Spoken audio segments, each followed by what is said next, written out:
Coffee Break English, Season 2, Episode 6. Welcome back to Coffee Break English. My name is Mark. And my name is Josie. Welcome. We're delighted to be back with another episode of our podcast which helps you improve your English. How are you today, Josie? I'm very well, thank you, Mark. How are you? To be honest, I'm a little bit tired today because it has been a very busy week. Oh dear. But I'm pleased because today we're talking about an important event in the US calendar. We are indeed. Today we're talking about Independence Day. So we're going to be hearing from Kate in the US in just a moment. But is there a particular focus for this lesson? There is, Mark. Today we're going to be focusing on phrasal verbs and expressions with the word take. Excellent. Okay, let's listen to the text now. Hi, Josie. Hey, Mark. This is Kate, and I'm back with another text. Today, we're talking about an important event for all Americans. The USA's Independence Day is one of the most famous national holidays in the world. Every year, on the 4th of July, Americans celebrate with barbecues, parades, fireworks displays, and more. When the British arrived in North America, the explorers took over the land, and from then on, the 13 colonies were ruled by Great Britain. The 13 colonies referred to 13 of the largest American colonies under the British rule. On July 4th, 1776, the 13 colonies took back their independence from Britain, and a new North America was born. The 13 colonies became the first 13 states of the United States, which today are 50 in total. For this reason, the signing of the Declaration of Independence is one of the most important events in all of U.S. history, and the 4th of July is a huge part of national culture.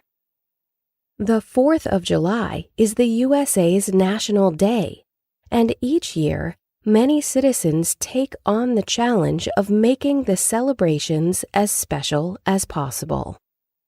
Some of the biggest events include the Bristol 4th of July Parade, which is the oldest 4th of July celebration, a free concert on the lawn of the Capitol Building in Washington, D.C., a music and fireworks show put on by the Boston Pops Orchestra, and a fireworks display by the department store Macy's. With over 70,000 firework rockets taking off. The 4th of July and the Declaration of Independence are very important in U.S. culture, and they are mentioned in many songs, films, and other works of art. This huge celebration of national pride seems to become bigger and better every year. So if you're ever in the USA at the beginning of July, you'll definitely find something to take a look at. Okay, now we know a little more about Independence Day. Thank you, Kate. Yes, thank you, Kate. So let's go back through the text, because we have lots of interesting things to look at here. Okay, I'll begin. The USA's Independence Day is one of the most famous national holidays in the world. Yep, so we have this word holidays, one of the most famous national holidays in the world. In this case, the word holidays doesn't mean like a summer vacation where you go and lie on the beach. It just means a national festival, a one-day holiday. Perfect, like a celebration. Exactly. Okay. Every year on the 4th of July, Americans celebrate with barbecues, parades, fireworks displays, and more. Good, yes. So they celebrate with barbecues. What is a barbecue, Mark? A barbecue is when you cook food on a grill, normally outdoors. Yes, so they're very popular to do in the summer. It's a popular way to have your dinner, have a barbecue. A barbecue could also be known as grilling in the US. And there's actually an alternative spelling also that we use in the US. That's right. So in British English, we spell it Barbequus. That's right. Whereas in American English, we spell it Barbecuue. There are also fireworks displays. That's right. So fireworks are colourful explosions in the sky that you see on many days of celebration, maybe such as New Year's Eve. Mm-hmm. Let's continue. When the British arrived in North America, the explorers took over the land, and from then on, the 13 colonies were ruled by Great Britain. Good. So the first thing to note here is this word explorer. So the word explorer comes from the verb to explore. So to look around something, to investigate. So an explorer is a person who explores. And the explorers took over the land. Yes, so here we have our first example of our language point for today. So to take over the land. This is what's called a phrasal verb. And a phrasal verb is basically a verb which is made up of more than one word. So 2 or more words. So here we have take and over, which is called the particle. So what does take over mean, Mark? It's when someone takes control or assumes control of something. That's right, absolutely. So here, these explorers, they now have control of the land. The British have control of the land in North America. And from then on, the 13 colonies were ruled by Great Britain. That's right. So this verb, to rule, this means to have authority over, to be the boss of something. Usually this is used only for something big, like a country. So, for example, a king or queen rules over a country. But a manager does not rule over the manager's business and employees. That's the wrong use of the word. Exactly. I would just say a manager manages a business, exactly. Not rules. Okay, let's continue on. The 13 colonies referred to 13 of the largest American colonies under the British rule. Good. So here we have this word large, largest, which comes from large, which means big. And this is in the superlative form. So the top, the number one, the largest American colonies. So we have large, larger, more large, and largest, which means most large. Exactly, yes. On July the 4th, 1776, the 13 colonies took back their independence from Britain and a new North America was born. Yes, so here we have another phrasal verb using the word take. So took back. So to take back means to take something again, to reclaim something. So the 13 colonies, they were independent. And then the British came to rule them. And now they are taking their independence again. Are there any other meanings of take back that you can think of, Mark? Yes. For example, last week I bought a pair of shoes, but I did not try them on in the shop. I got home, I tried them on, and they were too small. So I took them back to the shop. I took back the shoes. I returned them. Exactly, yes.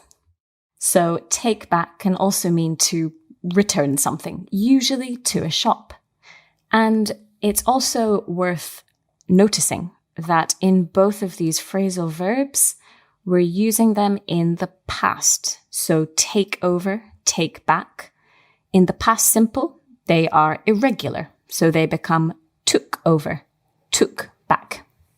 And just what are the three forms of the verb to take? Good question. We have take, took, and taken is the past participle. And a very good film with Liam Neeson. That's right. I love that one. Okay, let's continue on. The 13 colonies became the first 13 states of the United States, which today are 50 in total. That's straightforward enough. Yes, nothing too difficult in that phrase. For this reason, the signing of the Declaration of Independence is one of the most important events in all of US history, and the 4th of July is a huge part of national culture. Good. So here we have this word signing, the signing of the Declaration of Independence. So signing comes from the verb to sign, which means to write your name on an important document. Can you tell us any documents you could sign, Mark? You could sign a contract, a job contract. You could sign an agreement, or you could sign a check if you're paying someone by check. That's right. Or you could sign the Declaration of Independence, as in this text. Indeed. So later in this sentence, we have the 4th of July is a huge part of national culture. We've seen this word before, huge. Can you remind us what it means, Mark? Yeah, it just means an extremely big thing. Something is very big. If it's very big, it's huge. That's right, exactly. Okay, we'll take a short break and we'll be back in just a moment. Each episode of the Coffee Break English podcast is free, and you can use our podcast to help you improve your English. But there's more. That's right. We have a full course available on our website, which will help you make faster progress and understand everything much better. For every lesson, we offer videos, bonus audio recordings, lesson notes with exercises, and vocabulary lists in lots of languages. All this is available on the Coffee Break Academy, so visit coffeebreakacademy.com.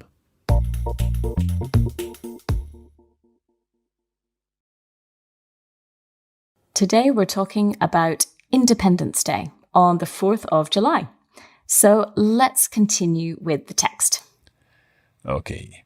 The 4th of July is the USA's National Day, and each year, many citizens take on the challenge of making the celebrations as special as possible. Good. So here we can see another phrasal verb with take.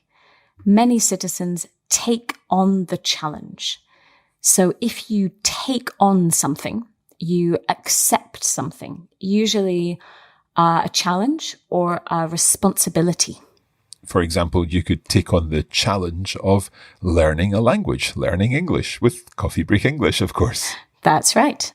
Can we also talk about as special as possible? Yes, indeed. So this structure, as special as possible, the structure here we're using is as plus an adjective plus as possible.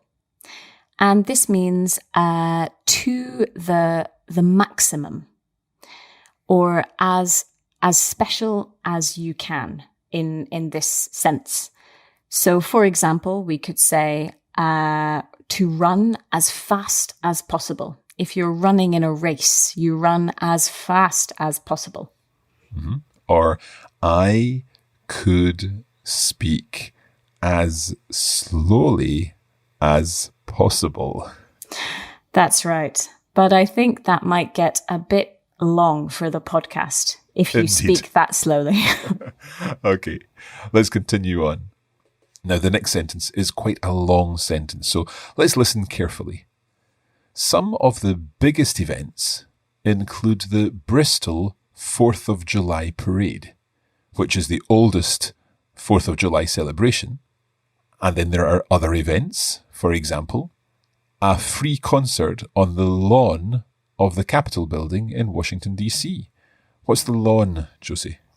Yes, so a lawn is an area of grass, which is usually found in a park or a garden, of course. And a lawn is usually quite well maintained, so it's cut quite regularly. Okay, there is also a music and fireworks show put on by the Boston Pops Orchestra, and a fireworks display by the department store Macy's. Yes, so there are lots of ways to celebrate the 4th of July. Indeed.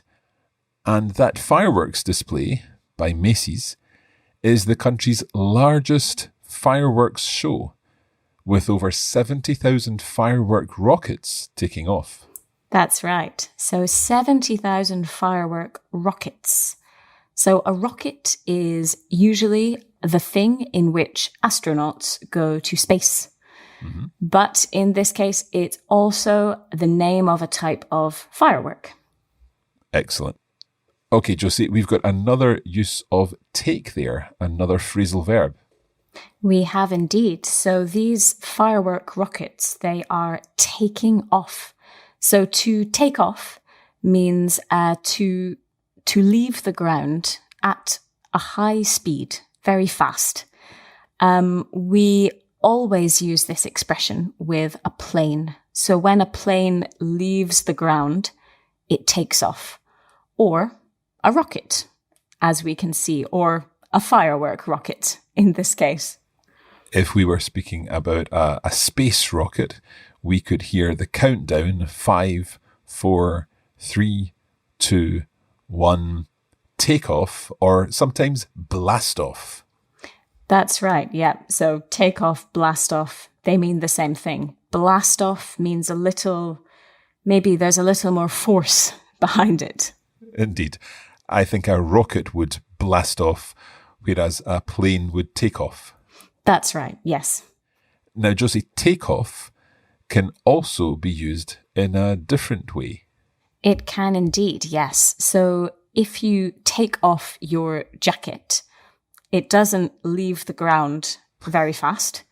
To take off your jacket means to remove your jacket.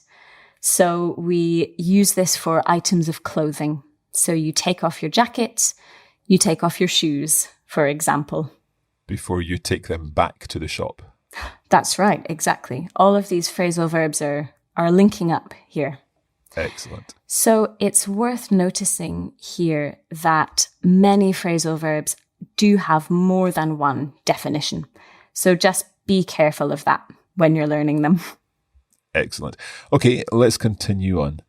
The 4th of July and the Declaration of Independence are very important in US culture, and they are mentioned in many songs, films, and other works of art. Can you think of any, Josie? Yes, there is the film Independence Day with Will Smith.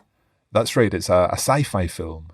Yeah, it's a science fiction film, which we shorten to sci-fi, don't we? That's right. And there's also the war drama Born on the 4th of July, which is about a Vietnam veteran. Ah, yes. I've never seen that one, though. I think I have seen it. I think it stars Tom Cruise. Ah, okay. Okay, let's continue on and finish off our text.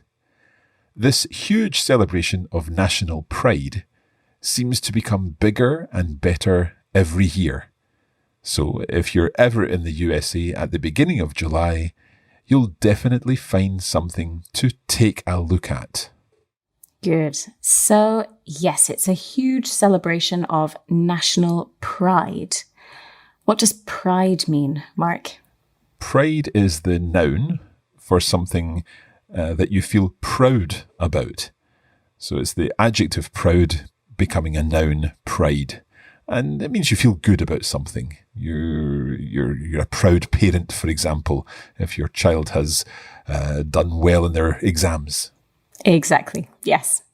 The final thing to notice here is right at the end, we've got another expression with take. You'll definitely find something to take a look at. So take a look is not a phrasal verb like the others that we've seen today, but it is a common expression, which just means to look at something.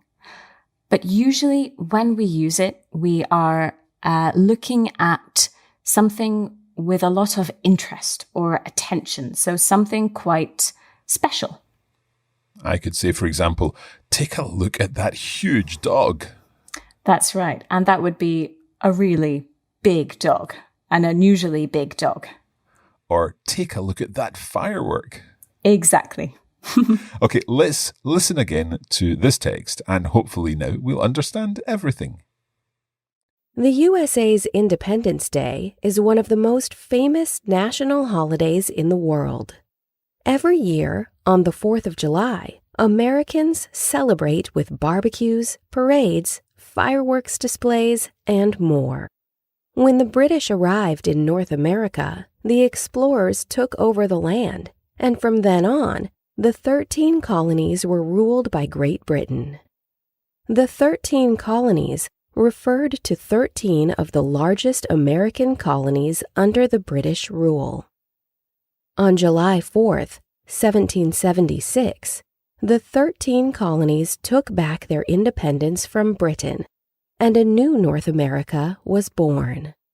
The 13 colonies became the first 13 states of the United States, which today are 50 in total. For this reason, the signing of the Declaration of Independence is one of the most important events in all of U.S. history, and the 4th of July is a huge part of national culture. The 4th of July is the USA's National Day, and each year, many citizens take on the challenge of making the celebrations as special as possible. Some of the biggest events include the Bristol 4th of July Parade, which is the oldest 4th of July celebration, a free concert on the lawn of the Capitol Building in Washington, D.C., a music and fireworks show put on by the Boston Pops Orchestra, and a fireworks display by the department store Macy's. With over 70,000 firework rockets taking off. The 4th of July and the Declaration of Independence are very important in U.S. culture, and they are mentioned in many songs, films, and other works of art. This huge celebration of national pride seems to become bigger and better every year. So if you're ever in the USA at the beginning of July, you'll definitely find something to take a look at. That's all for this episode of Coffee Break English, and as always, we hope that you have enjoyed it. If you'd like more information and more help with your English, then you can also check out the course on the Coffee Break Academy. You can find that at coffeebreakacademy.com. That's right, Mark. And if you'd like to practice your English, you can also do so on social media. Just search for Coffee Break English on Facebook and on Instagram, where we post regular language challenges and cultural information. Now, next time, we are going to be heading to the South Pacific, and we are looking forward to a special episode coming from the Cook Islands. Until then, thank you and goodbye. See you next time.